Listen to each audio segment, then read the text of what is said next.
Alrighty. Well, today we're taking a look at something a little bit different. This is a Bolsey Model B 35mm camera. So this is not my camera. This is actually my brother's camera. And I got a request to repair it. So he recently picked this up from a thrift store, and it's in really good condition, but it does not currently work. The problem with it is that the shutter is not shuttering. So that's kind of a big problem. So I was just figuring, yeah, I'll take it apart. I'll see if I can figure out what's stuck in that and see if I can fix it. Overall, this camera really is beautiful. It's all cast aluminum and leather. It's yeah, I just love the aesthetic of it.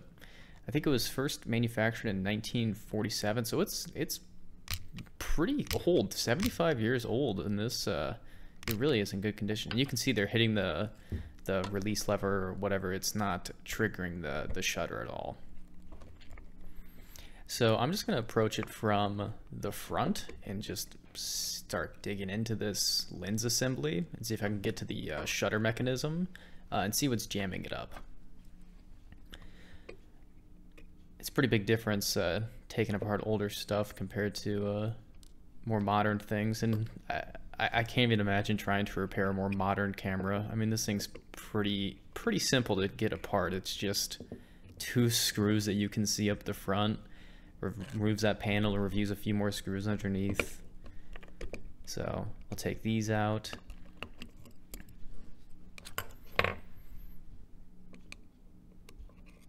And pretty big screws, actually.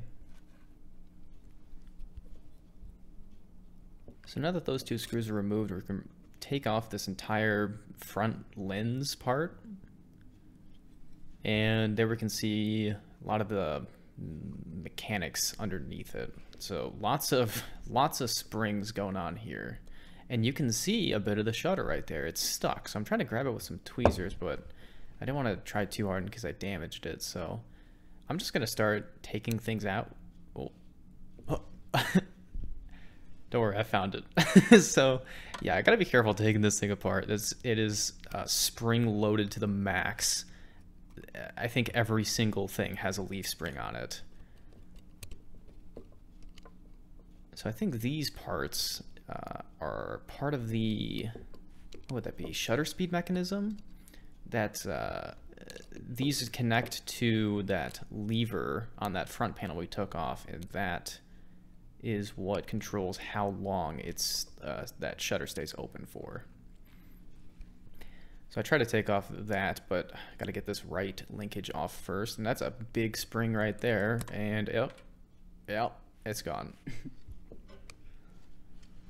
Found that one though. Got pretty lucky with these. It really didn't take me too long to find any of the number of springs that went flying off on this device. So I can now take off the lever. And as we take some of these linkages off, we can start to see these 3 more screws that are underneath all of this. And I'm pretty sure that's what's holding back this plate so I can get to the shutter underneath it. So just need to remove this bottom section now. Oh. Nice and gently now.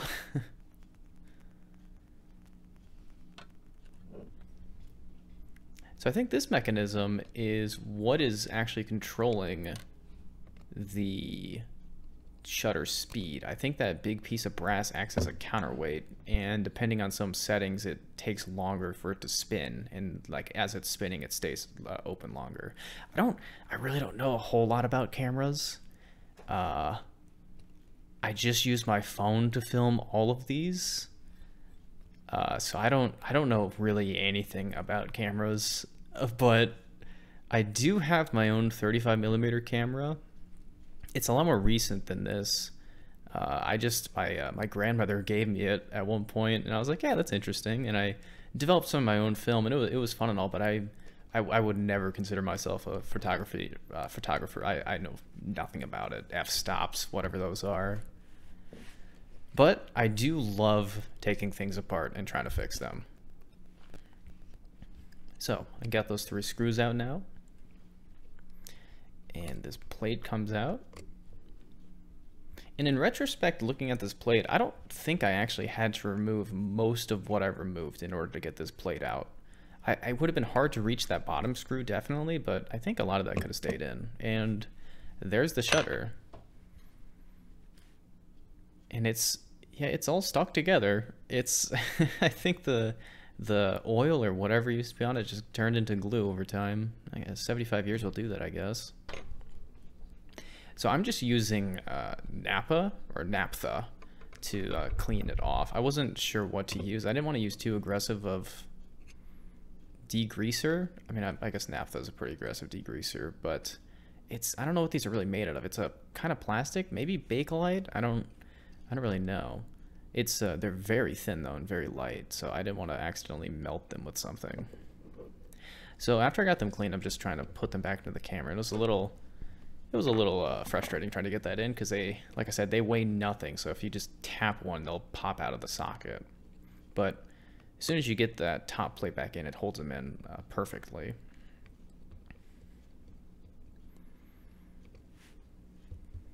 So now it's just time to start putting this all back together and see if we fixed it. It's nice to see we didn't destroy the aperture. And you'll see with this cut that the shutter is now defaulting to close. I did have to change that. But yeah, look at that. No resistance whatsoever. Tripping that switch there, opening and closing like nothing. And you can see I did put some oil on those shutters. I don't know if that's the right spot for it. I just figured I might as well, so someone in 75 years from now can also enjoy taking this camera apart and fixing it again. And it really wasn't that bad getting this back together. I thought it would be way worse, just considering all the springs in here, but they all have their places to go, and they all have catches for them, and nothing's that small, so it's not too finicky. So I got that bottom spring on, and then there's a spring that goes on top of that.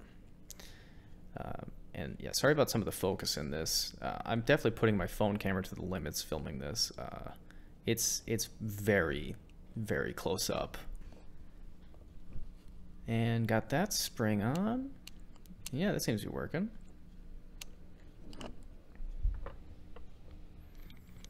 Putting that counterweight thing on. And then I decided to oil some of these pivots. So I'm just using some watchmaker's oil, just extremely lightweight synthetic oil, and just putting just a tiny amount down these pivots. I don't know if it's even really that necessary, but I figured it couldn't hurt.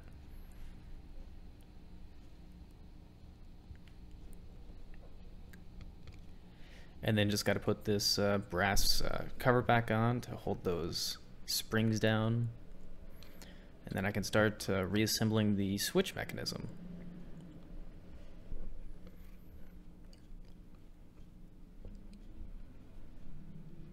So again, pretty straightforward. Just one piece after another. I got to put the big scary spring on this now. And you can see it has to be bent like 180. There's not an inconsiderable amount of spring force for that shutter switch. Oh, and we can see I just triggered it, so that's great. So yeah, that's working fine. Got to get this other spring on it to reset the switch. And if I hold those down so they don't spring off, look at that. It's working great.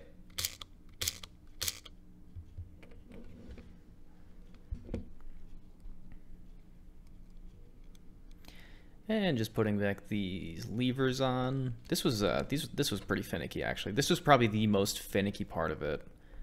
Those are really tiny springs, and one of them it's really kind of awkward to get on. So I had to leverage this up to the top, and then yeah, that's working fine. Yeah, this spring. This took me so many tries to get right. Because it keeps wanting to slide off. It almost looks like this brass washer on top is crushed, but the back of the spring needs to get pushed underneath it. Otherwise it'll just fly off. I did get it. And I apologize for the focus again. And then here I'm just using some of this putty to take off any dust or fingerprints on the inside of this lens. And then just blowing it off to be sure. And blowing this off to be sure. And then I'd almost forgotten. I wanted to put some grease on any of these sliding metal parts. So just really small amounts of fairly lightweight synthetic grease. And just looking around any other places metal's on metal. And putting this lens back on. And this wasn't too bad to get everything aligned.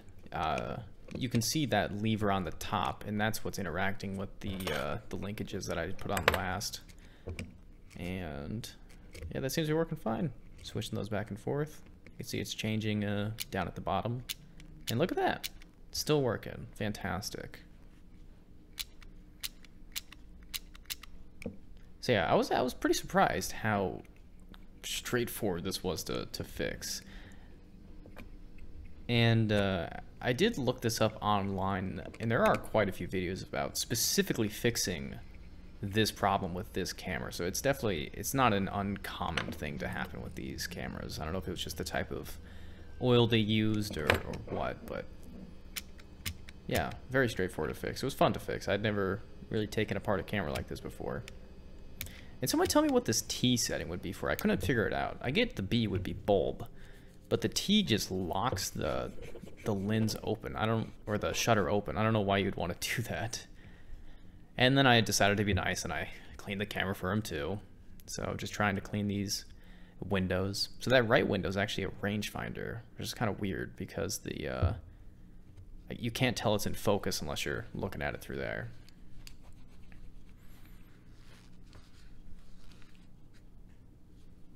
And it really wasn't that dirty at all, considering its age. So someone cared for it.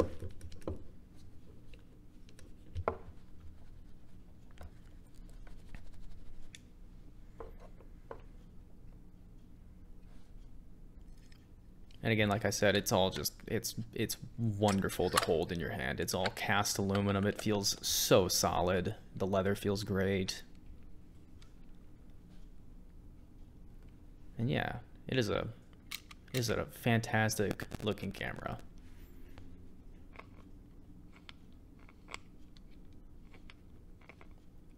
That I am very glad I did not break. And I can't say enough about the leather case either, with the blue velvet on the inside and the leather hard case. It really is a work of art. But that's going to be it for today. So I thank you for watching, and have a nice day.